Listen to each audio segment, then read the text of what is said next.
পরীক্ষা শেষ হয়ে গেছে, তাই এই দুই মহারানীর কিন্তু পাত্তাই পাওয়া যাচ্ছে না। আজকে হঠাৎ করে বিকেলবেলা বলে উঠলো, চলো আজকে বোম্বে কাটিং চাইতে কিন্তু নিয়ে যেতে হবে। আমিও তাই তাদের কথা মতোই নিয়ে চলে আসলাম বোম্বে কাটিং চাইতে। আর এখানে এসেই কিন্তু তারা নিজেদের পছন্দের যা যা খেতে ভালোবাসে সেগুলোই কিন্তু অর্ডার দিয়ে দিচ্ছে। আর এই যে বড় মহারানীকে দেখছেন, সেটা কিন্তু আমার ভাগ্নি।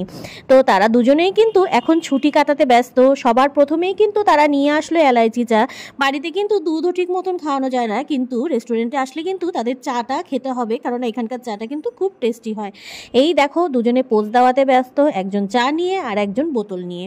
তো যাই হোক, দুই বোন কিন্তু সুন্দর মতন খুনসুটি করছিল। আর এই দেখো গরম গরম চাটা কি সুন্দরভাবে চুমুক দিচ্ছে। বাড়িতে কিন্তু গরম দুধ এইভাবে একদমই চুমুক দেয় না।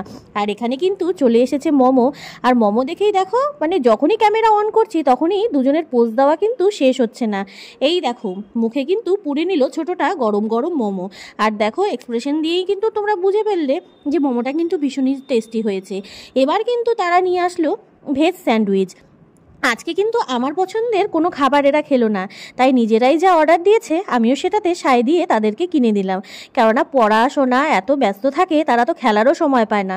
তাই ভাবলাম তাদের পছন্দ মতনই আজকে কিছু খাবার খাইয়ে নিয়ে যাই।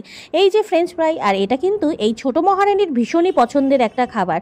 আর এই যে বড় মহারানী বলে উঠলো যে সে এখানে বোম্বের বড়া পাওটা টেস্ট করতে চায়। এই তো দেখো তারা খেয়ে কিন্তু তাদের এক্সপ্রেশন দিয়েই বুঝিয়ে দিচ্ছে যে খাবারটা কেমন হয়েছে। খাওয়া দাওয়া শেষ, এবার তো নিজেরা ভীষণ খুশি। এবার আমি কিন্তু বিলটা দিয়ে চলে আসলাম। আর এই যে বললো আরেকদিন নিয়ে আসতে, আমি বললাম ঠিক আছে আবার নিয়ে আসবো নেক্সট বার, যখন তোরা আবার নতুন ক্লাসে উঠবি তখন। তো ভিডিওটা কেমন লাগলো অবশ্যই কিন্তু জানিও।